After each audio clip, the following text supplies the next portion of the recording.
Pinagpapatuloy po natin ang ating pag-aaral sa Mateo 6.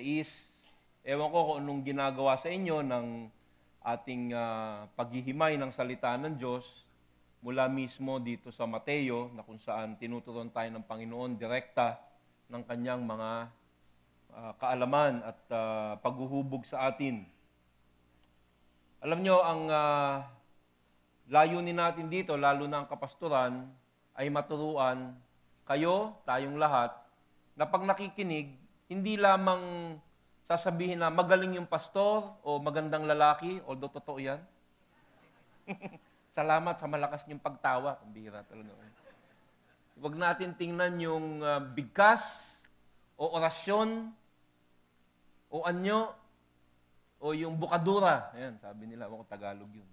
Kung hindi yung laman, na pag merong inilagay sa PowerPoint na talata mula sa Biblia, na ipapaliwanag niya na ang hinahanap natin bilang mga nakikinig sa salita ng Diyos ay yung ano bang sinabi ni Lord sa akin, hindi yung sinabi mo, pastor. At yan ay malalaman nyo lamang pag meron tayong taingan na naghahanap ng katotohanan mula sa salita ng Diyos. Sa akin po yan, kung ako aabutin ng matandang edad at naturuan ko ang aking mga miniministeryuhan na lagi lamang nakasalalay ang kanilang pakikinig doon sa purong salita ng Diyos, palagay ko may nagawa na po tayong napakalaki sa ating buhay. Kaya sana, hindi tayo namimili ng pastor, hindi tayo namimili ng style. Kung hindi, laging tinatanong, ano ba yung sinabi ni pastor na mula sa salita ng Diyos? Yan po ang ituro natin sa ating mga sarili. Kaya itinutuloy po natin nga ang pag-aaral ng banal na kasulatan sa Mateo 6:30 hanggang 34. Ang titulo po ng ating mensahe ngayon ay mga paalala sa mga mahilig mag-alala. Yung pong huling preaching ko ay related, yung kayamanan o kabuhayan at pag-aalala. Siguro, tinutuloy ng Panginoon yung pagtuturo niya sa pag-aalala kasi alam niya, marami sa anak niya na mahilig mag-alala. Meron po ba dito mahilig mag-alala? Meron dito, nag-aalala na wala silang inaalala. Meron ganun eh. Hindi ba? Bakit mukha ka nag-aalala? Nag-aalala ako, hindi ako nag-aalala eh. Bakit? Alam ko, may aalalahan yun eh. May ganun po, natatawa kayo dyan. Merong iba sa inyo. Ito sino dito nabawasan ng tulog kagabi? Kasi parte nung dapat itinulog niya, ginugol niya sa pag-aalala. Taas mo yung kamay mo. Kita nyo? Kaya tingnan po natin ang sasabihin ng ating Panginoon dito sa napaka-importanting katuruan. Anyayahan ko po kayong tumayo uli upang basahin natin ang banal na kasulatan, Mateo 6:30 hanggang 34. Kung dinaramtan ng Diyos ang damo sa parang na buhay ngayon at kinabukasan ay iginagatong sa kalan. Kayo pa kaya? Kay liit ng inyong pananampalataya sa Kanya. Kaya't huwag kayong mag-alalang, baka kayo kapusin sa pagkain, inumin o damit. Hindi ba't ang mga hentil ang nababahala tungkol sa mga bagay na iyan? Alam na ng inyong Ama na nasa langit na kailangan ninyo ang lahat ng iyan. Ngunit higit sa lahat ay pagsikapan ninyo na kayo'y pagharian ng Diyos at mamuhay ng ayon sa Kanyang kalooban. At ibibigay niya sa inyo ang lahat ng inyong pangangailangan. Kaya nga, huwag ninyong ikabalisa ang para sa araw ng bukas, dahil ang bukas ang bahala sa sarili nito. Sapat na ang inyong mga suliranin sa bawat araw. Manalangin po tayo. Panginoon, sapul na naman po kami, Lord, doon sa ituturo nyo sa amin mula sa banal na kasulatan. Kasi kahit kami ang lakas kumanta, praise the Lord kami, Pero pagdating sa problema, where's the Lord? Umaamin po kami. Patawarin mo kami, Panginoon, at buksan ang aming puso't isip ngayon upang masanay mo na magtiwala sa iyo. Sapagkat kami, Lord, mahina ang loob.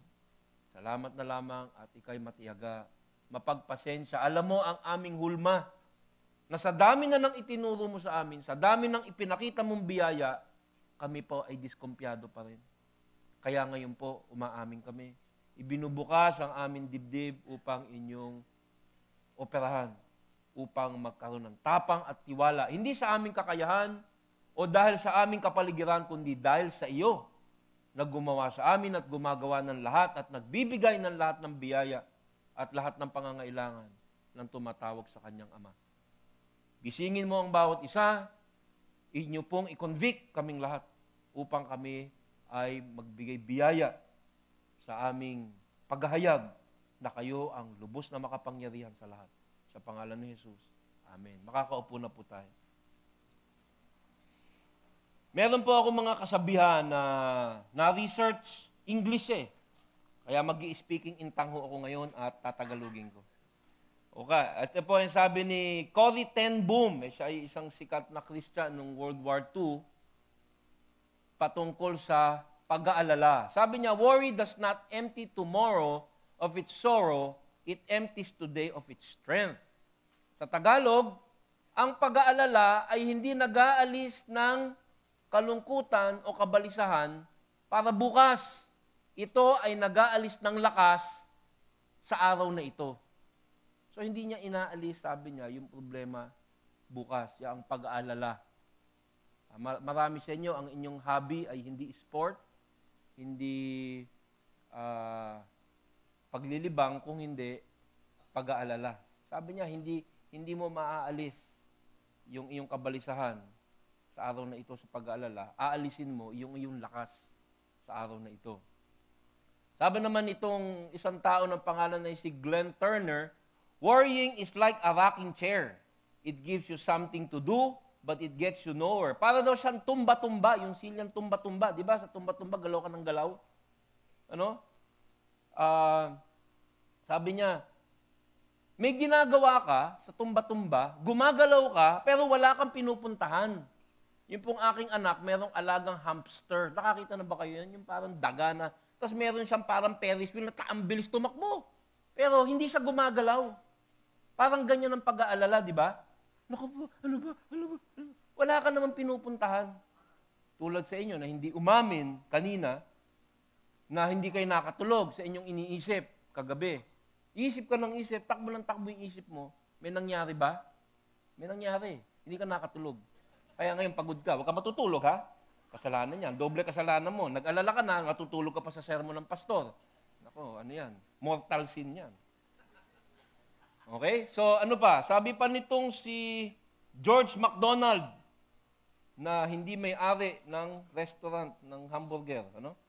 Sabi niya, it is not the cares of today, but the cares of tomorrow that weighs a man down.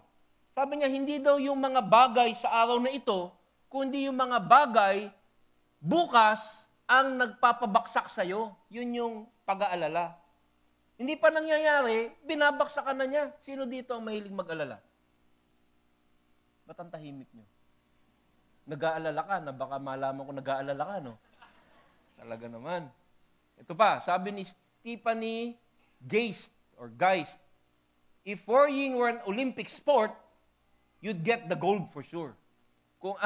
Kung pag-aalala daw ay isang laro sa Olympic, sigurado ginto ang iyong makukuha sapagkat champion kang mag-alala.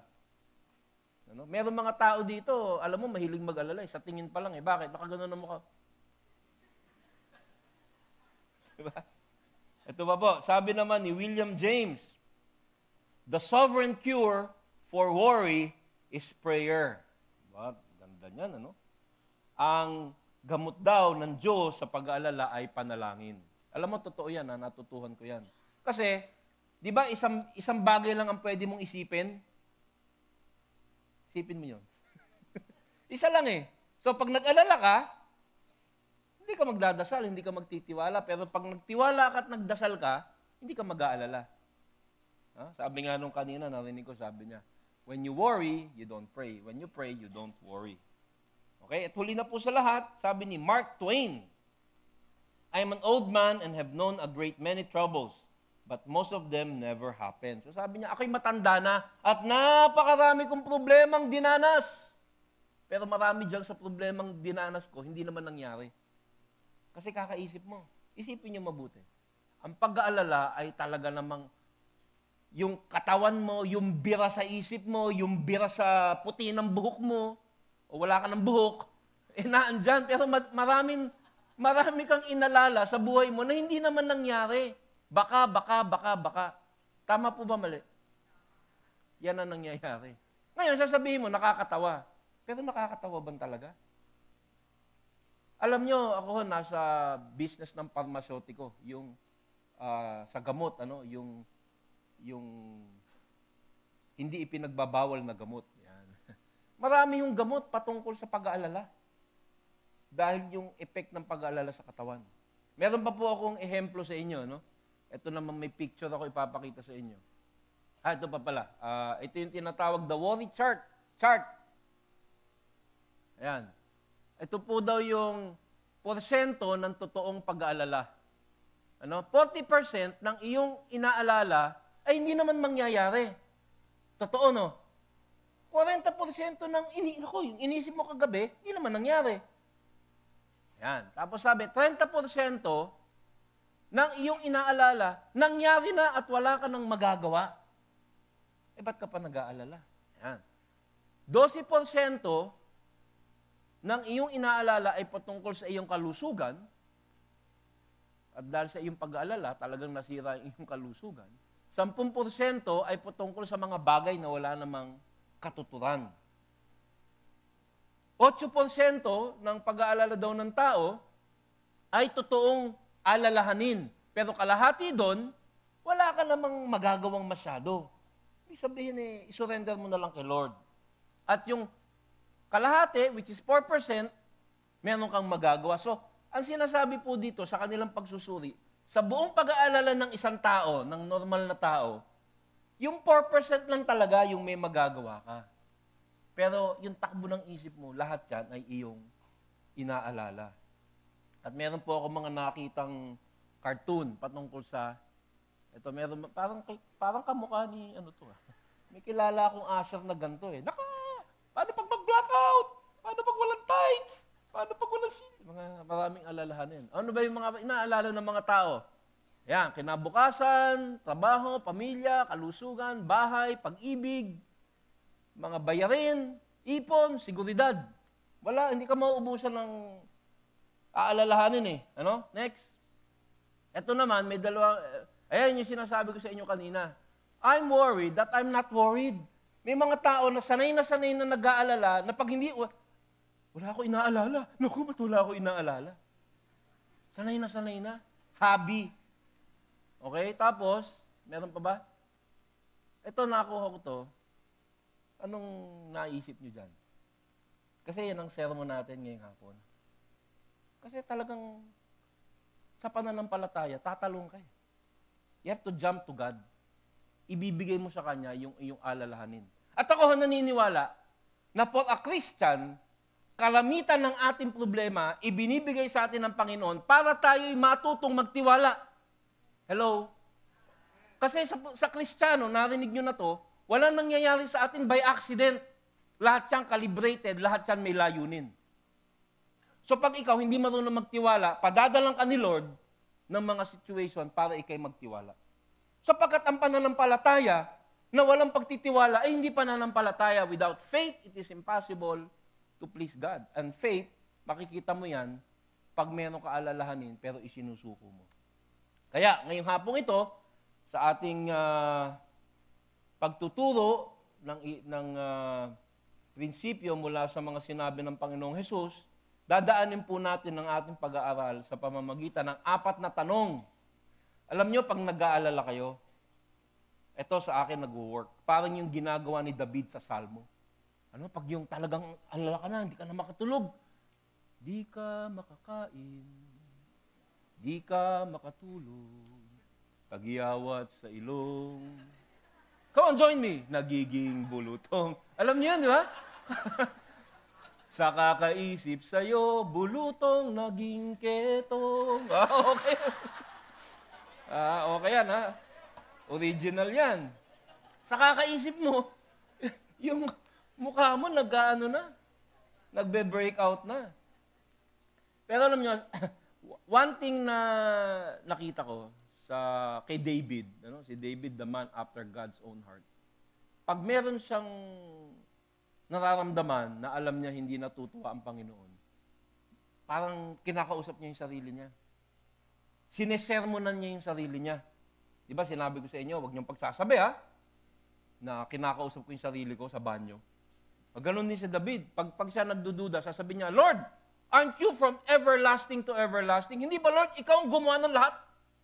Bakit ako mag-aalangan? Gumaganon si David. Kaya yan ang gagawin natin ngayong hapong ito. Tatanungin natin yung ating sarili. Kasi alam ko kayo, nag-aalala.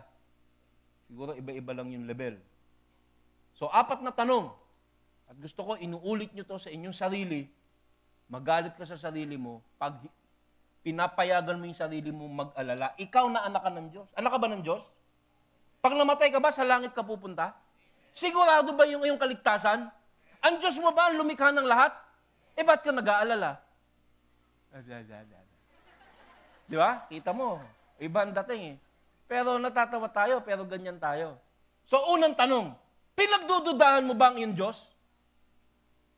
Hindi ba? Magandang tanong yan, di ba? So, pag nag-aalala ka, haharap ka sa salamin, sasabihin mo sa sarili mo, EJ, cute mo talaga. May tatanong ako sa'yo, pinagdududahan mo ba ang iyong Diyos? Alam nyo, natatawa kayo dyan, pero sa akin effective when I talk to myself. Pag sinesermonan ko yung sarili ko, inuulit ko. So, tanong, pinagdududahan mo ba ang iyong Diyos? Sabi sa verse 30, kung dinaramtan ng Diyos, dinadamitan ng Diyos, ang damo sa parang, na buhay ngayon at kinabukasan ay igagatong sa kalan. Kayo pa kaya? Ano sabi niya? Kay liit ng inyong pananampalataya sa Kanya. Ito yung sinasabi ko sa inyo last time, yung classic rabbinic argument, form of argument. Yung kanilang pagbibigay ng rasyonal sa mga bagay sa buhay. Classic rabbinic argument or from the lesser to the greater. Kung anda mo, na wala namang isip, wala namang kaluluwa na ngayon na andyan at bukas ay susunugin at igagatong, ikaw pa kaya na merong kaluluwa, na merong katuturan, at merong pag-iisip, ikaw sa tingin mo, daramitan kanya o hindi? That's the classic rabbinic form of argument. Hindi nagme-make ng sense. Wala siyang katalinuhang klase ng pag-iisip. Kasi pag nag-aalala ka na, yung talino, kahit anong talino mo, pag nag-alala ka, nawawala na. Kasi emosyon na. Sa English, you are now becoming very subjective. Hindi mo na siya masuri ng maayos. Kaya pag may mga problema tayo, pumupunta tayo sa mga tao na tinatawag natin na objective, walang emotional attachment doon sa sitwasyon. Kasi mas matino ang kanyang pagsusuri. At ito sinasabi, bakit ka nag-aalala? Samantalang nakita mo ang galaw ng Panginoon sa kanyang nilikha. Inaalagaan niya pati ang maliliit na ibon. Yung mga langgam, tinuruan niya upang mabuhay. Yung mga bubuyog, tinuruan niya. Binigyan niya ng instinct ang mga ibon upang wala namang kaisip-isip ay nabubuhay sa pamamagitan lamang ng talino at instinct na binigay niya. Ikaw pa kaya? Simpleng tanong. Ngunit ang sagot, hindi simple. Kasi, nung sinabi kong, is God God? Sabi mo, yes. Is God eternal? Yes. Ikaw ba'y pupunta sa langit? Yes. Ba't ka nag-aalala? Biglang tahimik. Bakit? Kasi ginagawa natin. Pero alam nyo, pag ganyan kasi, sige, Pastor EJ, panalo ka na. Totoo, inaamin ko. Yung deklarasyon ko sa kanyang pagka-Diyos, yung aking paniniwala sa kanyang galaw sa mundo, sa kalit-liitan hanggang kalaki-lakihan, ngunit sa totoo lang, ako'y nagdududa. Kaya nga po, yung sinasabi natin na pananampalataya laban sa pag-aalala ay nadadaan sa pamamagitan ng salita ng Diyos at pananalangin. Makinig kayo ng salita ng Diyos. Kasi pag hindi ka naging objective, hindi mo kinuha yung salita ng Diyos at hindi mo nilabanan yung natural mong emosyon, talagang kakaliwa ka, kakakaliwa. Sabi mo, Lord, EJ, hindi ba ikaw ay ginawa ng Diyos na masigit pa sa damo? Hindi ba ang Diyos ay lumikha ng katulad mo upang kanyang mahalin at sagipin? Bakit ka nagdududa? You preach to yourself. At makikita mo na yung the Word of God and the Holy Spirit will make you strong. Huwag po kayong lubhang malungkot kung kayo ay mahina ang pananampalataya at nag-aalala. Sapagkat kahit yung mga disipulo ni Jesus, kung pag-aaralan nyo ang kanilang buhay, naandyan na si Jesus. Nakita na nila yung mga mirakulong ginawa niya. Alam na nila ito talaga ang Diyos. Pero sila po ay nag-aalala at nagdududa at nangangamba pa rin. Napakarami pong verses patungkol sa mga disipulo na maliit ang pananampalataya na nag-aalala. Unang-una na dyan, si Pedro. Si Pedro. Ito sa Mateo 14:31, kung saan inutusan siya ni Jesus na maglakad ka sa tubig. Huwag kang matakot, manampalataya ka, huwag kang mag-alala. Akong sasagip at sasalo at magbibigay sa iyo ng kakayahan. Naglakad sandali si Pedro, natatandaan nyo? Pero ano nangyari sa kanya? Nag-alanganin siya. Ano nangyari nung nag-alanganin siya? Lumubog. At ito ang sabi sa kanya ni Jesus. Agad siyang inabot ni Jesus. Bakit ka nag-alinlangan? Pwedeng, yan ay isang kataga na pwedeng sabihin sa atin ni Jesus araw-araw, EJ, bakit ka nag-alinlangan? Di ba? Sinusustentahan na kita ng napakahabang panahon, tapos nag-alinlangan ka pa rin. Ba't hindi ka nakatulog kagabi? Ano ba yung pinagdudahan mo? Ano ba yung inalala mo? Bakit ka nag-alinlangan? Napakaliit ng iyong pananampalataya, sabi niya kay Pedro. Ano ba nangyari kay Pedro dito? Imbis na isipin niya na ayan si Jesus, inuutusan ako ng maliwanag. Siya ay Diyos. Pupunta ako sa Kanya at ang Kanyang utos may kalakip na kakayahang makasunod. Ano nangyari kay Pedro? Inalis niya yung focus niya, no? Sa English, focus. Sa Tagalog, focus. Inalis niya yung focus niya kay Jesus at tumingin siya sa mga alon. Nag-alala siya sa mga bagay na nakapaligid sa kanya. At ano nangyari sa kanya? Unti-unting lumubog. Hindi ba ganyan din tayo? Alam naman natin ang pangako sa atin ni Jesus. Alam naman natin ang kanyang kapangyarihan. Ngunit nagpo-focus na tayo, naku, baka ganyan, naku, baka ganire, baka si ganyan, baka si ganito. Imbis na, teka, my God is mighty. I refuse na mag-alala. Ganyan po ang pag-iisip ng tao. Yan ang dapat na inisip ni Pedro at yan din ang dapat nating isipin. Huwag nating pagdudahan ang Diyos. Huwag nating hayaan na ang ating kapaligiran, ang ating mga relasyon, ang ating mga problema ay magbago sa ating persepsyon na kung sino ang Diyos at ano ang kanyang ginagawa. Para sa isang Kristiyano, ang pag-aalala, ang pagiging balisa ay kasalanan. Alam niyo po ba yun? Kasalanan. Maaaring ikaw ay mag-alala, pero hindi mo, you must take the Word of God and say, hindi pwede. Ito yung Word of God. Kaya ang salita ng Panginoon, tinatawag sa Hebreo na tabak na doble ang talim. You try praying the Bible against your problem. Subukan niyo. Maaaring hindi mawala yung problema, pero mararamdaman mo yung lakas ng katotohanan na yan. Sabi po sa awit 37, umasa ka sa Diyos ang mabuti gawin at mananahan kang ligtas sa lupain. Kay Yahweh mo hanapin ang kaligayahan at ang pangarap mo iyong makakamtam. Ito po, napakaganda. Ang iyong sarili sa Kanya italaga, tutulungang ganap kapag ikay nagtiwala. Sa English, trust in the Lord and do good, dwell in the land and feed on His faithfulness. Delight yourself also in the Lord, and He shall give you the desires of your heart. Commit your way to the Lord. Trust also in Him, and He shall bring it to pass. Yan po hindi mga kasabihan. Yan po ay hindi yung tinatawag na motivational speech na katang-isip ng magagaling na mga businessmen. Yan po ay salita ng Diyos. Tatatandaan niyo ba itinuro ko sa inyo yung displacement theory?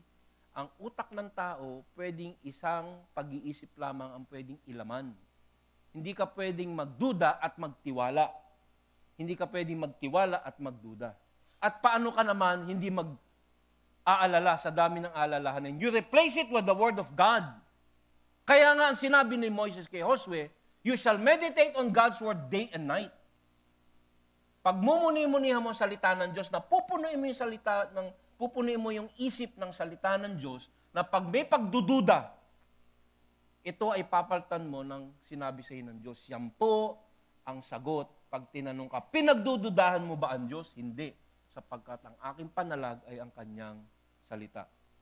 Sabi sa verse 31, kaya't huwag kayong mag-aalalang baka kayo kapusin ng pagkain, inumin o damit. Siguro ngayon hindi na yan ang ating iniisip. Kasi karamihan sa atin, hindi na dapat mag-alala na kapusin ng pagkain. Ang dapat mong alalahanin, sobra na ang pagkain mo. Sobra na. Dapat bawas-bawasan. Pero ngayon, ang mga inaalala natin ay yung ating pinansyal na sitwasyon sa kinabukasan. Hindi na siguro tayo nag-aalala sa ating iinumin. Pero ngayon, ang inaalala mo na lang, ano bang iinumin ko? Jamba juice ba? Zagu? Ano kaya? Diet Coke? Diet Pepsi? Orange juice? Pero, inaalala pa rin natin yung ating kabuhayan. Alam nyo, yung salitang worry o pag-aalala sa English ay worry came from the German word Vergen. Galing ko mag-German, ano? Hindi nyo alam, marunong ako mag-German, ano? Vergen. Vergen.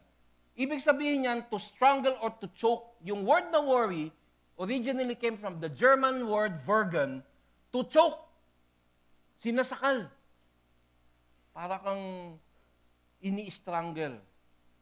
At ito nga ang tinatawag, itong pag-aalala is a form of mental strangulation brought about dahil sa pagdududa mo sa totoo lang kay Lord. Hindi ba totoo yan? Hindi ko pinagdududahan si Lord. Talaga? E ba hindi ka nakatulog kagabi?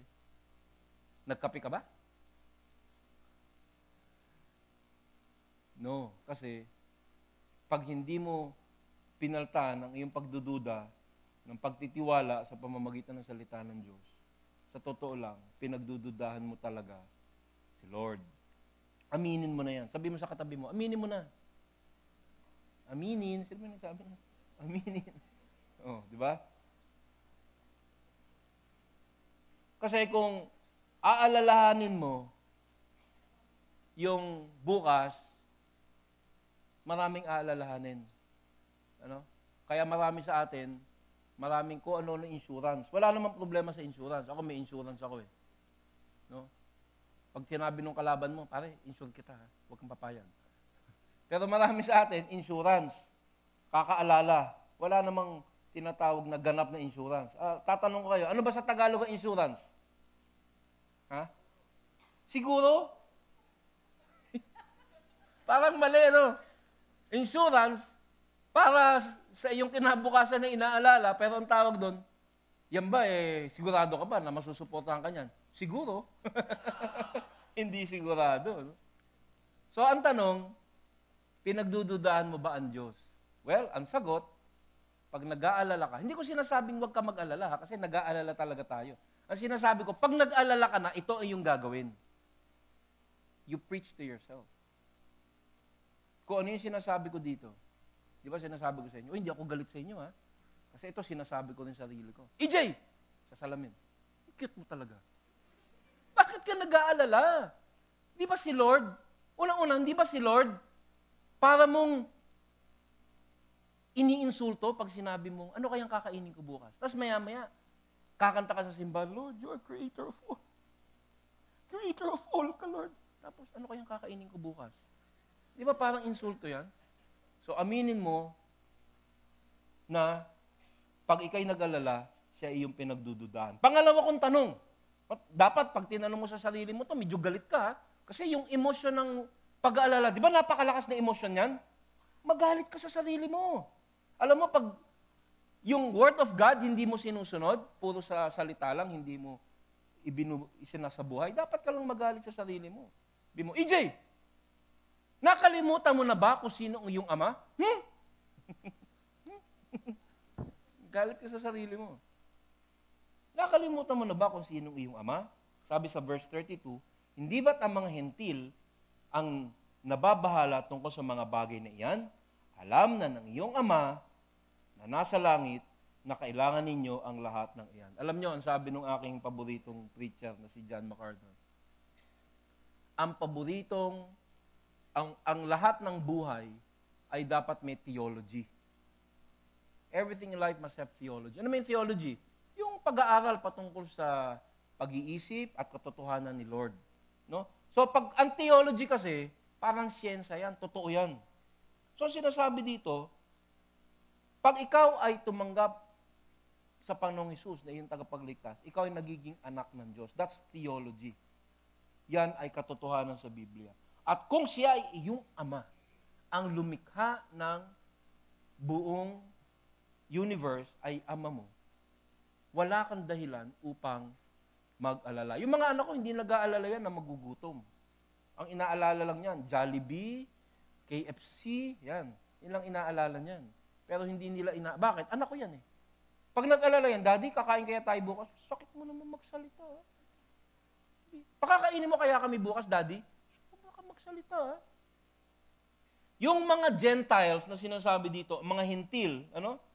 For after all these things, the Gentiles seek, for your heavenly Father knows that you have need of all these things. Sabi niya, yung mga hentil, yung mga hindi Kristiyano, yung mga hindi kumikilala kay Jesus, ay meron lamang dahilan na mag-alala. At alam mo, kung nag-aalala ka sa iyong kakainin, sa iyong susuotin, sa iyong pangtustos, wala ka talagang gagawin kung hindi, ito ay atupagin. Ito ay atupagin. Sapagkat kung aalalahanin mo yan, tatanong ko sa iyo, kung hindi ka magtitiwala sa Diyos at aalalahanin mo ang iyong kakanin at pera nga hawakan bukas, gaano ba yung karaming pera sapat na para hindi ka na mag-alala? Sabi mo, sige, Pastor EJ, pag nakuha ko na yung ilang milyon, hindi na ako mag-aalala, magtatrust na ako kay Lord. Gaano karaming pera yon? Sapat na ba ang 100,000? Hindi ka na mag-aalala pag nabigyan ka ng 100,000? Pag binigyan ka ni Brother George ng 100,000? Ako bigyan mo ako, hindi na ako mag-aalala. 1 million. Sapat na ba yan? 1 million? 2 million. Sabi ni Rocky Peller, na milyonaryo, na hanggang siya'y mamatay, gumagawa ng walang inatupag kundi gumawa ng pera. Sabi nung isang newspaper reporter, Mr. Rocky Peller, you're so rich. How much is enough? How much more do you have to make? Sagot niya, just a little bit more. Sapagkat hindi kailan magiging sapat para ikay makasiguro na, sapat na. Sapagkat sa isang iglap, pwedeng mawala ang 1 billion. Hindi po ba? Noong 1997, yung collapse ng economy. Sa Japan at sa Germany, ang dami nagpakamatay. Sapagkat nawala ang kanilang kayamanan. Ngunit kung ikaw ay Kristiyano, hindi ka dapat mag-alala. Pero kung ikaw ay Kristiyano na umaasta na parang hentil, hanggang ngayon, sinasabi mong meron kang pang walang hanggang buhay, pero ang inaatupag mo ay pagkita.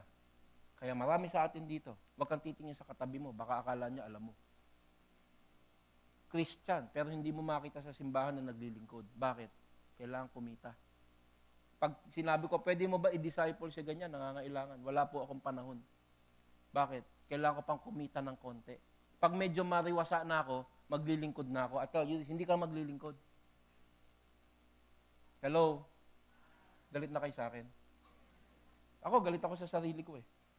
Kasi nag-aalala tayo sa kadamihan ng katotohanan. Sabi pa sa Roma 8:15, sapagkat hindi ibinigay sa inyo.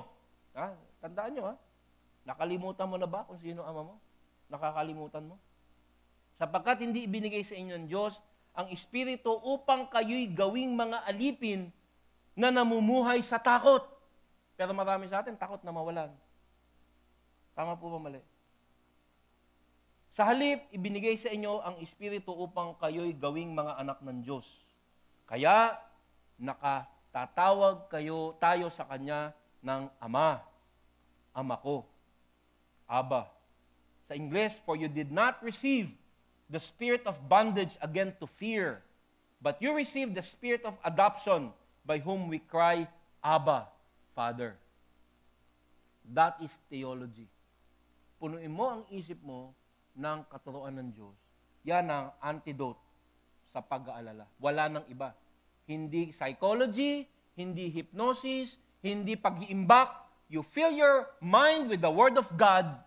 Mag-alala ka man, may antidote ka. May antidote ka. The Word of God. Yung mga verses na ganito, pag nag-aalala ka, ipanalangin mo, sabi mo, Lord, hindi mo ibinigay sa akin ang espiritu ng takot upang ako'y maging alipin. Sa halip, ibinigay mo sa akin ang espiritu upang ako'y gawin mong anak. You try praying that. Because the Word of God is powerful. Sabi, anak ka ng Diyos.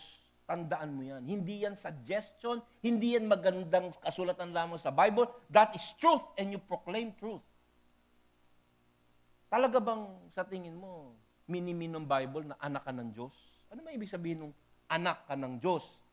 Di ba tayo, may mga anak, karamihan sa atin, di ba? O tayo, anak ng ating magulang. Anak ka ba ng magulang mo? Pag hindi ka anak ng magulang mo, iba yun, ha? Singaw ka. So alam natin ang ibig sabihin nito. Ano? Pagdating sa aking mga anak, kasi ako, siyempre, lumaki tayo, selfish, lalo mga lalaki, makasarili. Pero pag nagkaanak ka, nag-iiba ka. Yung anak ko, alam mo, kumain kami, fried chicken. Gusto ko yung, drumstick. Pag nakakita ko yan. Kukunin ko agad yan. Tapos, pagkagat ko, titingnan ako ng anak ko.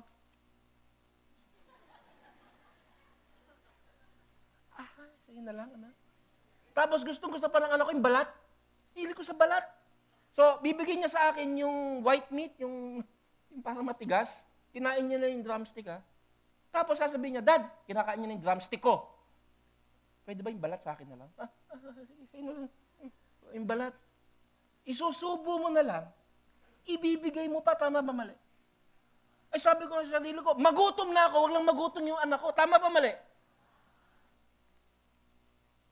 Sabi ko sa Mateo 7:11, 7:11, kung kayong masasama, ay marunong magbigay ng mabubuting bagay sa inyong mga anak, gaano pa kaya ang inyong ama na nasa langit?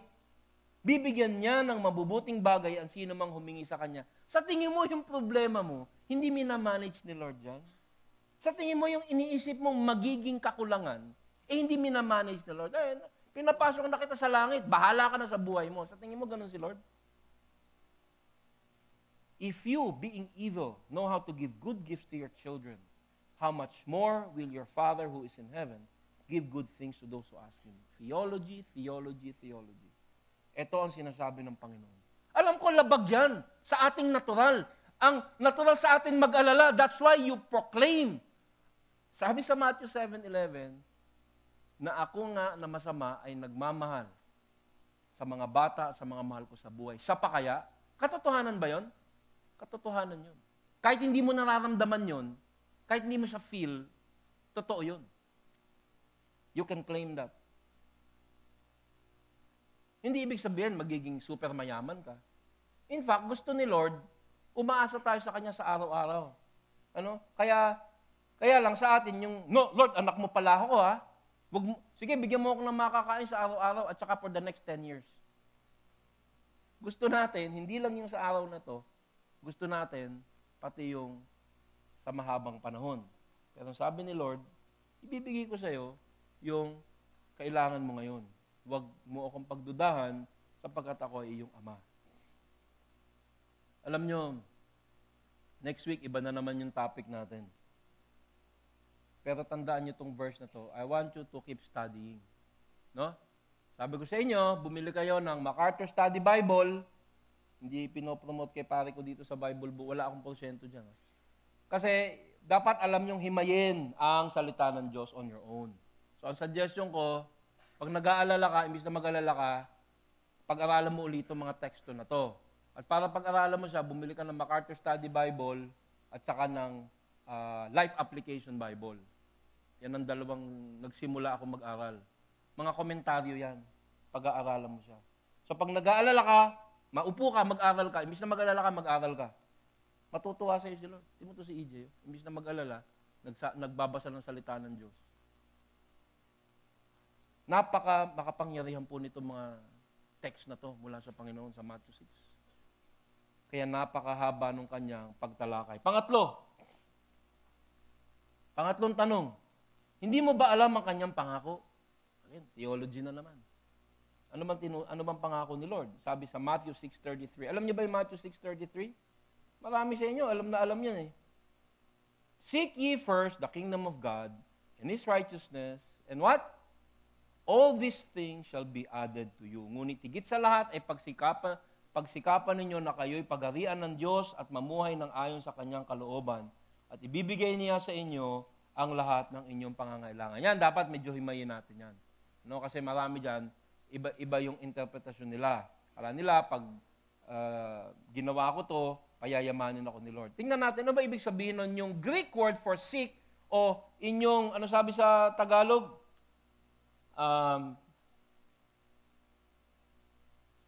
Higit sa lahat, pagsikapan ninyo na kayo pagharian ng Diyos at mamuhay ng ayon sa kanyang kalooban. Seek ye first the kingdom of God. So yung seek, ano? Sa Greek, yon ay zeto. Ito yung sa English tinatawag na present imperative form of the verb seek o zeto. Ibig sabihin, constant, hindi tumitigil. Ikaw ba tumitigil kang huminga? Sino dito tumitigil? At tutulog na ako, hindi mo na ako hinga. Hindi pwede. Ganon din ang pag-seek, pag-zeto o tunghay sa salita sa kaharian ng Diyos. Ano ba ibig sabihin nun? Pagsimba ba yun? Everything you think about, inire-relate mo kay Lord. Pareho to nung pray unceasingly o manalangin ng walang patid. Walang nangyayari sa buhay mo na hindi mo nare-relate sa katuruan ng Panginoon. You're constantly thinking about God and His will. Yung may ibig sabihin, nagbabasa ka sa kalye, nagbabasa kang Bible. Hindi naman. Pero yung isip mo, punong-puno ng katotohanan ni Lord, na lahat ng nakapaligid sa iyo, paano ba ang epekto nito sa aking relasyon kay Lord? Itong gagawin ko na to, ano ba ang katuruan ni Lord tungkol dito sa gagawin kong ito? Sa kalaban ko, ano bang, ganon, seeking. Ano bang gustong gawin paggawa sa akin ni Lord as a reaction to this? So, ito yung tinatawag na nagdo-dominate ng iyong buhay. Yung kalooban ng Diyos sa lahat ng bagay. Pag yung iyong pag-iisip ay punong-puno ng karunungan, kalooban at pagsunod sa Diyos, sinasabi ni Lord, sigurado, align ka sa akin. At pag align ka sa akin, through my word, through the Holy Spirit, hindi ka magkukulang. Hello? Again, hindi sinasabi, yayaman ka. Sinabi, hindi ka magkukulang. Isasupply ko sa iyo yung dapat mong matanggap. Kung marami, bibigyan kitang marami. Kung kaunti lamang, bibigyan kita ng kaunti lamang. Ngunit, laging sapat. Yung seek ye first, that word indicates one's first and ever dominant concern. Walang patid. Marami sa atin, iniisip lang natin si Lord pag linggo. Marami sa atin, iniisip lang si Lord sa gitna ng sermon. Minsan, tutulugan niyo pa ako. Alam ko, marami sa inyo, may talento kayo. Nakakatulog kayo, nabukas ang mata.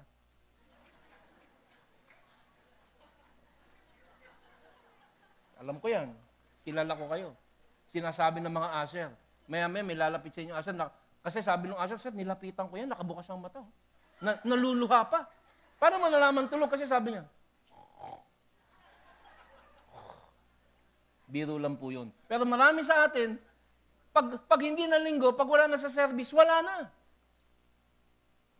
Seek ye first is thinking of God constantly.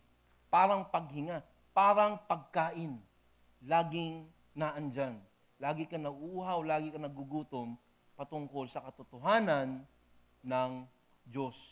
Merong seeking God first o ang pagtunghay ng pangunahin sa Diyos ay ang ibig din sabihin niyan ay yung tinatawag na banal na pagkayamot. Natandaan niyo ba yung sinabi ko sa inyo? Yung banal na, holy discontent. Parang lagi mo iniisip, Lord, paano kaya akong lalong makakasunod sa'yo? Paano ko kaya kayo mapapapurihan? Ang buhay mo ay merong banal na pagkayamot. Pag nagkamali ka, Lord, hindi ko na uulitin yon. Para hindi ko na ulitin yon, iiwasan ko ng pumunta ron o magbasa nito. Pag ganun ka, sinasabi ni Lord, I guarantee na yung pangangailangan ay aking bibigay.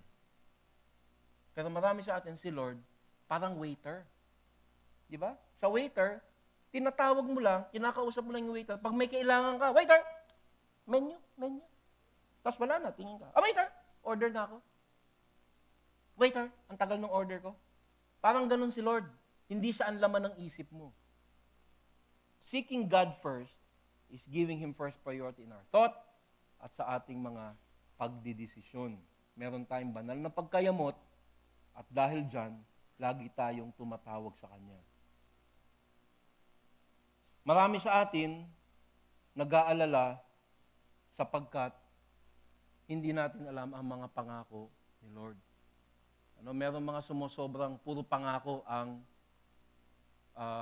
pinag-aaralan, yung tinatawag nating prosperity gospel. Nakarinig na ba kayo noon, yung tinuturo ko sa inyo? May nagtuturo na, gusto kang payamanin ni Lord. Ibaliktad mo ang payong at hula ng mga baryahe members ng Lord. Alam niyan, dati galing kayo dyan. Doon sa, nasaan si Rizal, di ba? Binababaliktad yung payong. At sila doon, lahat ng preaching about prosperity, yan yung kabilang dulo. Yung kabilang dulo naman, yung puro paghihirap naman. Hindi tayo pwedeng maging masaya at dapat puro paghihirap. Meron namang ganun. Yung mga Baptist, ganyan. Baptist kasi ako eh. Puro naman na kahirapan. Yun ang pinag-uusapan natin ngayon sa mga nag-aalala. Christian na ako, kailangan maghirap ako. Dapat magutom ako. Tama lang. At hindi nila kiniklaim naman yung mga totoo at tamang promise ni Lord. May mga ganyan. Kaya sila ay mga malulungkot na Kristiyano. Praise the Lord! Praise the Lord! Pero, makakahiyaw mo namang ipahiya yung, Christian ka ba? Opo. Bakit ka ganyan? Minsan ganyan tayo. We're Christians, we're saved, pero ina-expect natin, God wants us to suffer. Hindi natin alam na sa pagiging anak ng Diyos, napakaraming pangakong tunay. No? Kaya nag-aalala. Hindi siya nag-aalala mapunta sa impyerno, pero nag-aalala siya kung anong kakainin niya bukas. Nag-aalala tayo na meron ba tayong pantustos bukas, pero hindi tayo nag-aalala na merong kalangitan. Kaya tayo ay mga ligtas na naglalakad na mga depressed. Para po yan yung istorya ng isang mama noong unang panahon. Siya ay mahirap na tao pero gusto niyang pumunta mula sa England hanggang sa Amerika. So bumili siya ng ticket doon sa barko. Wala pa eroplano noon eh. So sabi niya, nako, mahirap na mahirap ako. Ang aking pwede lamang bilhing ticket ay yung pinakamura, yung economy class. So sumakay siya pero nagbaon siya ng pagkain kasi sabi niya, sa mura ng ticket, hindi ko na kayang bilhin yung pagkain so magbabaon na lang ako. 2 linggo yung biyahe. Kaya yung baon niyang tinapay, nag-aamag na, pagkalapos ng 14 na araw, ina lang kinakain niya. Pero during the voyage, nakikita niya yung mga tao pumupunta, ang sarap ng buffet. Buffet, ano? So, wow, ang sarap ng kinakain. Sa tinitingnan na lang niya, kinakain niya may amag na pandesal. Sarap nun, lasang turkey. Pagkatapos ho ng biyahe, gutom na siya. At pagbaba niya, may nakita siyang kakilala pala. Sabi niya, oh pare, nandito ka pala, hindi kita nakita. Sabi niya, oo nga, ba't ganyan ang itsura mo? Kasi gutom na gutom ako eh. Ikaw, hindi ka ba nagutom? Bakit? Hindi ako nagutom. Bakit? Kasi nagbubuffet ako. Wow, na-afford mo yung buffet sa taas? Bumili ka bang first class ticket? Sabi niya, naku pare, mali ka. Alam bang ticket binili mo? Ito, economy class. Hindi mo ba alam that the ticket comes with the food? Yung pamasahe, kasama sa bayad ang pagkain. Maraming Kristiyano ganyan. Hindi nila alam na yung kaligtasan kasama ang probisyon. Hindi sinabi ni Lord, ililigtas kita sa langit, pero wala akong pakialam sa iyo habang nasa lupa ka. Natatawa kayo dyan, pero maraming Kristiyano ganyan. Ligtas siya, pero nag-aalala siya sa provision dito sa mundo. Na ang gumawa, yung nagligtas sa kanya, na ngayon ay ama na niya. Alam niyo, tama yung sinasabi ko, di ba? Theology yan, di ba? Bakit ganyan ang itsura mo? Tanong mo sa katabi mo, ba't ganyan ang itsura mo? Alam niyo, huwag kayong magagalit sa akin. Ha? Minsan tinitingnan ko yung sa sarili ko sa salamin. Sabi ko, alam mo, mukha ka nag-aalala. Tingnan niyo yung sa sarili niyo pag nag-aalala kayo, iba itsura niyo. Ang pag-aalala ay kasalanan. Ito, tatandaan niyo ha. Napakalalim mong katotohanan nito. Ang pag-aalala ay masama sa katawan. Alam niyo kung bakit? Worry is a sin. And a sin is bad for your health. Hindi ko na sana sinama yun. Kaya, yan lang ang matatandaan niyo sa buong sermon ko. Kasi minsan tinatanong, natandaan mo yung preaching ko last week?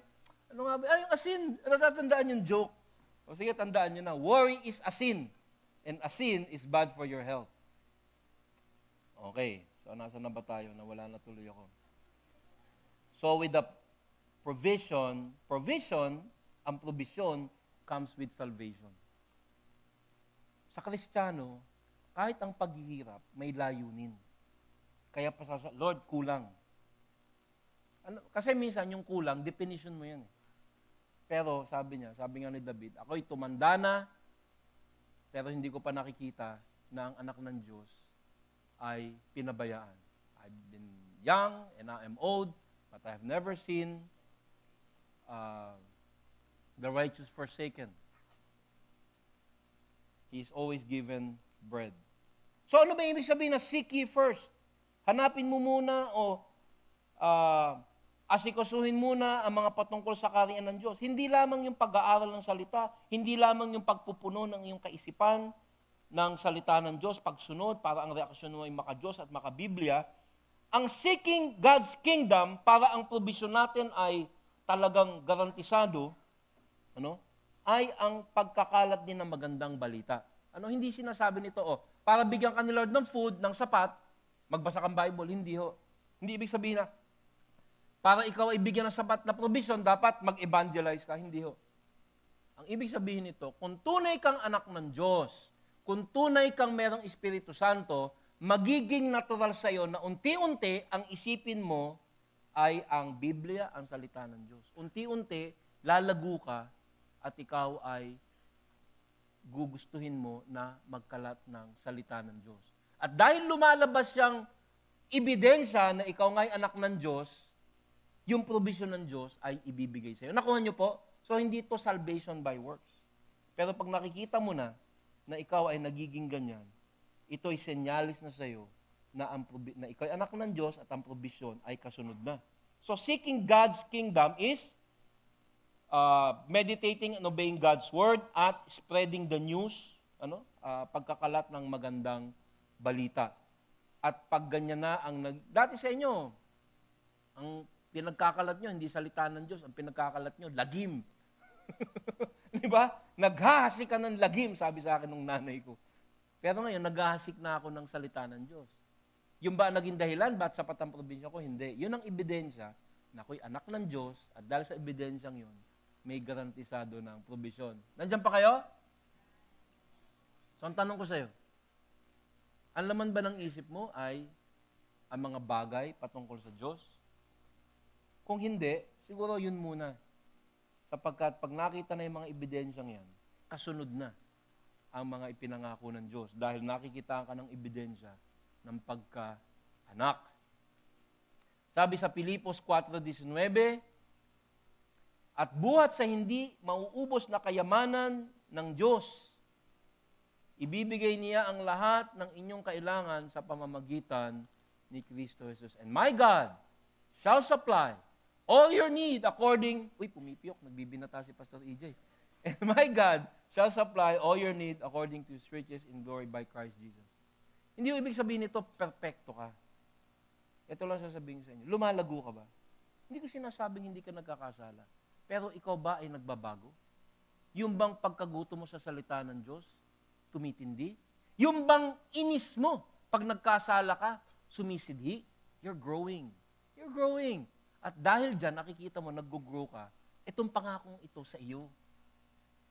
At alam mo, kung hindi ka nag-grow, baka hindi ka Christian. Because all Christians grows. Ito po yung sinasabi na, He who began a good work in you, pag naging Christian ka, tatrabahuhin ka ng Panginoon para ikay lumago.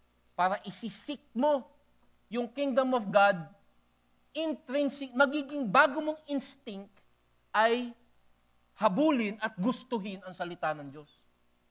Ano ibig sabihin nun? Alam niyo ba yung gamot na cherry pear? Hindi ko commercial to. Di ba yun, pinapainom ka nun para tumindi yung gutom mo, para lumaki ka, yung appetence. Pag Christian ka, yung gutom mo patungkol sa Panginoon ay lumalago at dahil dyan, ang lahat ng provision ng iyong Ama ay iyong matatanggap because you are a Christian, a growing Christian, and you're seeking God's kingdom more and more. So ang tanong, lumalago ka ba? Hello? Lumalago ka ba? Palagay ko lumalago ka. Kasi hindi ka magtitiis na makinig ng isang oras sa ganito kahabang sermon na hindi ka lumalago. Tulog ka na ba? Sagot pa. So lumalago ka. At kung lumalago ka, ibig sabihin yan, ang lahat ng pangakong ito ay para sa iyo. Hindi ka makukulang. Huling tanong, wala bang nagturo sa iyo na hawak ng Diyos ang bukas? Sabi po sa verse 34, kaya nga huwag ninyong ikabalisa ang para sa araw ng bukas, dahil ang bukas ang bahala sa sarili nito. Sapat na ang inyong mga suliranin sa bawat araw. May tanong ako sa inyo.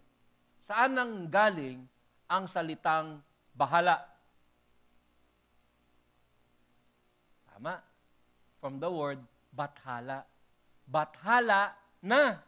Alam mo yung bathala? Diyos, di ba? So, maling Diyos, pero tamang konsepto. Bahala na si Lord, bathala na. Di nyo alam yun, ano? Absent siguro kayo nung tinuro sa Pilipino 101 yan. Bathala na. Pero hindi tayo bathala na. Tayo, kay Lord na. Huwag niyong isipin yung bukas. Yung bahala na, masamang konsepto sa Pilipino yun, nagiging tamad eh. Hindi ibig sabihin magiging tamad ka. Ngunit, yung bukas, sabihin mo, Lord, magtatrabaho ko ngayon, pero yung bukas, ikaw lang ang may hawak. Alam niyo yan? Isang sampal kay Satanas yan. Kasi si Satanas, yung nagsasabing mag-alala ka. Siya rin yung nagbubulong sa'yo na matulog ka ngayon. Papansin niyo ba yun? Pag maganda na yung preaching, biglang may kakanta, tulog na. Sisi Epper, tulog ka. Sa inyo nagsasabi, sa gabi, nagising. Ako, nag-aalala ako, 2 o'clock in the morning yan. Nagigising ako, tita. Nagigising ako, 2 o'clock, eksakto na. Alam nyo, alam ng misis ko yan. Meron na akong tape. John MacArthur. Tak! O, di yari ka, si Tanas, di ba? Pag nag-aalala na ako, nakikinig na ako sa salita ng Diyos. Tulog agad ako. Kaya yung sermon ni Pastor George Gunn, tinatape ko yan. Pag nag-alala ako, pinakikinggan ko yan. Hindi, biro lang. Biro lang, ha? I love you. I love you. Totoo yan. Pag nag-aalala na ako, bathala na pala, ha? No, kay Lord na. So, ang mga iniisip natin, yung mga maaaring mangyari bukas na napakarami. Ngunit, si Lord ang ating hindi siguro kung hindi ang ating katiyakan. Sapagkat siya ang may hawak ng bukas. Dinedeklara natin yung kanyang ganap na kapangyarihan. Sabi sa unang Kronika, 29:12, sa inyo nagmumula ang kayamanan at ang karangalan at kayo ang naghahari sa lahat. Alam mo, pag nag-aalala ka, i-preach mo sa sarili mo yung mga verses na ganito. Taglay ninyo, Diyos, ang kapangyarihan, kadakilaan, at kayo ang nagbibigay ng lakas at kapangyarihan sa lahat. Do not stop praying the Bible hanggang mawala yung pag-aalala mo. I refuse. Sabi mo, I refuse. Ano ba sa Tagalog yung refuse? Hindi ako pumapayag na mag-alala. Pero hindi mo naman, nasubukan mo na ba sabihin sa sarili mo, hindi ako mag-aalala, hindi ako mag-aalala. Anong ginagawa mo? Nag-aalala. So, imbis na pilitin mo, mag-meditate ka sa salita ng Diyos. Sabi ni Daniel, sa Daniel 2:20-22, ang sabi ni Daniel, ito yung panalangin niya, purihin magpakailanman ang pangalan ng Diyos sapagkat siya ay marunong at makapangyarihang lubos. Takpan mo ang pag-aalala ng mga gantong verse. Number 1, parang Sinasabi mo, I trust God, I refuse to worry. Siyang nakakapagbago ng mga kapanahunan. Ano ibig sabihin nun? God can change the season. Pwede niya sabihin, bukas tapos na yung mga problema mo na yan. Parang yung kay Job, sabi niya kay Satanas, tama na, hanggang dito lang. Kaya niyang gawin yun. Naglalagay at nag-aalis ng mga hari sa luklukan. Sino nagbibigay ng promosyon? Sino nagbibigay ng trabaho? Sinong gumagawa ng oportunidad para sa kabuhayan? Who does that? God. Yung Diyos na nagpapakain sa pipit, na siya rin gagawa ng oportunidad para ikay kumita. Pag hindi ka naniniwala dyan, all our singing is a lie. Alam ko, iba yung nararamdaman. No? Pero, we are people of the Word. Dinideklara natin, ang ating emosyon ay sumusunod sa deklarasyon. Siyang nagbibigay ng karunungan sa matatalino. Ako, hindi naman ako matalino eh. Ba't ka nagpipreach? Wala nang humakuha, hindi ba? Pero alam nyo, sabi ng misis ko, nung ikaw yung nagbasa ng Bible, tumalino ka. Thank you ha. Ibig sabihin dati. Pero totoo yan, nagbibigay siya ng talino. At kaalaman sa may pangunawa, naghahayag ng mga lihim. Tatandaan niyo si Daniel na na-promote kasi binibigyan siya ng information ni Lord. At kahiwagaan, nakatatalo sa mga nasa kadiliman sapagkat ang kaliwanagan sa kanya'y nananahan. Pag ikaw ay hindi pumayag mag-alala, bagkus ikaw'y nagdeklara. Bakit ka ganyan, Pastor EJ? Baka atakin ka sa puso. Ganun ho katindi ang pag-alala, hindi ba? Yung grabe siya eh. Emosyon siya na nanunuot eh. Hindi ka nga makatulog eh. Hindi ba? Ibig sabihin, matindi siya. Ito sinasabi ko sa inyo. You better know the Word of God. Dapat alam mo ang Biblia mo. Sapagkat yan lang ang antidote sa pag-aalala. At ang sasabihin ko sa iyo, habang ikay nabubuhay, kahit ikay Kristiyano, maraming alalahanin. In fact, habang tumatanda ka, lalong dumadami. So you better know the Word of God. Hindi ka dapat nakaasa lamang sa linggo. You must meditate on God's Word day and night. Kaya si Satanas, tinitira niya yung pagtuturo ng mali. Sapagkat yan lamang ang ating sandata na panalag sa pag-aalala at sa lahat ng problema sa buhay. Matatapos na po ako. Natatandaan niyo ba? Sabi nung misis ko, linawin ko rin yung aking ehemplo eh. Hindi ko nilinaw nung aking huling pananalita. Yung ehemplo ng pag-aalala na wala naman itong laman, ay ibinigay ko sa inyo mula dun sa example na narinig ko. Na yun daw fog. Alam niyo ba kung ano yung fog? Alam mo sa Tagalog yung fog?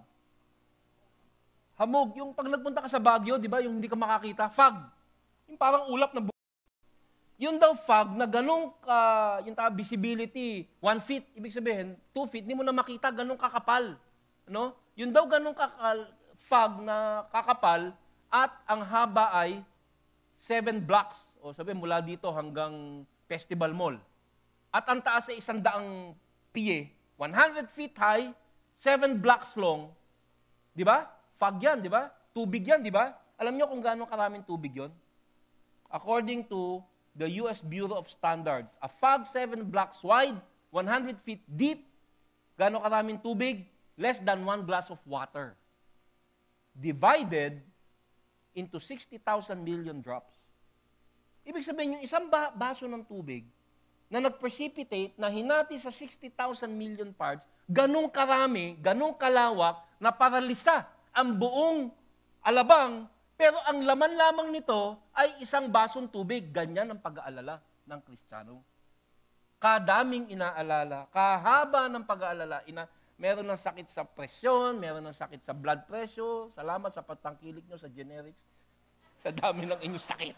Thank you for your support. Ang dami mo ng sakit, yung inaalala mo, isang basong tubig lang pala, at isipin yung mabuti. Hindi ba totoo? Isipin mo yung mga inaalala mo, ito nakarang taon. Karamihan, hindi nangyari. Karamihan, hindi nangyari. Hindi lang yun. It's a sin. Alam, matatandaan nyo. It's a sin and it's bad for your health. Okay. So, ang ating pong natutuhan ay napakarami, pero tatapusin natin. Gusto ko matandaan nyo, it's prayer. Pag nag-aalala ka na, you pray. You pray. At pinakamabisa, you pray memory verse. Pag binunot ko yung wallet ko, makapal ho ang laman. Hindi pera. Maliit la allowance ko. Ang laman, puro memory verse. Meron ako memory verse sa business, meron ako memory verse sa relasyon. Pag ako'y nag-aalala na, napaparalisan na ako, parang fog, pinagpipray ko yun, Lord. Ayan.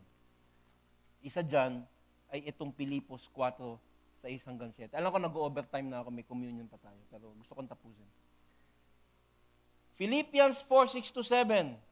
Be anxious for nothing. Huwag kayong mabalisa tungkol sa anumang bagay. Sa halip, hingin ninyo sa Diyos ang lahat ng inyong kailangan sa pamamagitan ng pananalangin, may pasasalamat, at ang kapayapaan ng Diyos na hindi malirip, hindi maunawa, hindi mo maintindihan. Nagkakagulo pero you're okay. Yan. Signal na yan na ikaw ay nagtitiwala na. Ang kapayapaan ng Diyos na hindi kayang maunawaan ng tao ang siyang mag-iingat sa inyong puso at pag-iisip dahil sa inyong pakikipag. That is one of my favorite verse to pray when I'm worried. Be anxious for nothing, but in everything by prayer and petition, with thanksgiving. Present your request to God. Alam niyo ba yung word na present? That's a military term. Marami sa inyo nag-CAT. Diba? Pag sinabi nung officer, present arms. Ano ibig sabihin? Diba ginagano mo yung baril? Present arms. Ibig sabihin, you present, Lord, ayan, tingnan mo. Ayan yung inaalala ko. Present arms. Present your request to God. And the peace of God, which surpass all understanding, will guard. That's another military term. Guard. Iingatan. Sentro. Merong magbabantay ng puso mo. Hindi mo maintindihan. Ang dami mong problema, humihili ka. Okay yun, wag lang in the middle of the service. Ang himbing ng tulog mo sa gitna ng mga suliranin. Bakit? The peace of God, which surpass all understanding, will guard you, and that is theology. Pag sinabi kong theology, that truth came from God. So ang gusto ng Panginoon, one of the greatest worship, isa sa mga pinakamatinding pagsamba mo sa Diyos, ay sa pamamagitan ng pagtitiwala.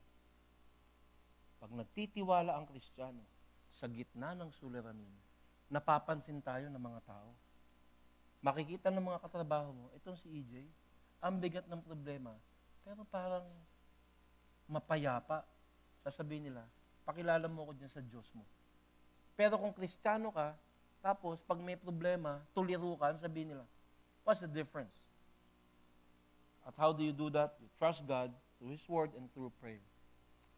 At sabi po ni Isaiah, sa Isaiah 26:3, binibigyan mo ng lubos na kapayapaan ang mga may matatag na paninindigan at sa iyo'y nagtitiwala. Thou will keep him in perfect peace, whose mind is stayed on you. Word of God, prayer. Because he trusts in you. And when you're in the Word of God, pag ikaw'y nasa salita ng Diyos, minumuni mo yan, araw at gabi, you know what? You will trust. Magtitiwala ka. Sapagkat yan ang kapangyarihan ng salita ng Diyos. So, ano yung ating napag-aralan? Una, pinagdududahan mo ba ang iyong Diyos? Pangalawa, nakalimutan mo ba kung sino ang iyong Ama? Pangatlo, hindi mo ba alam ang kanyang mga pangako? At pang-apat, wala bang nagturo sa iyo na hawak ng Diyos ang bukas at ang pangwalang hanggan? Tayo po'y manalangin. Lord, kami po yung maamin na kailangan po namin marinig ang inyong mga katuruan at even this rebuke. Help us, Lord, to trust you. Sana hindi kami tumingin sa aming kapaligiran na tulad ni Pedro kaya siya lumubog, kundi magtumingin lamang kami sa aming Diyos na may hawak ng lahat, ng kanyang lubos na kapangyarihan. Sana, Panginoon, ay matandaan namin at mai-apply ang aming natutuhan sa aming buhay. Ito po ang aming samot dalangin sa pangalan ni Jesus. Amen. Palakpakan po natin ang Panginoon.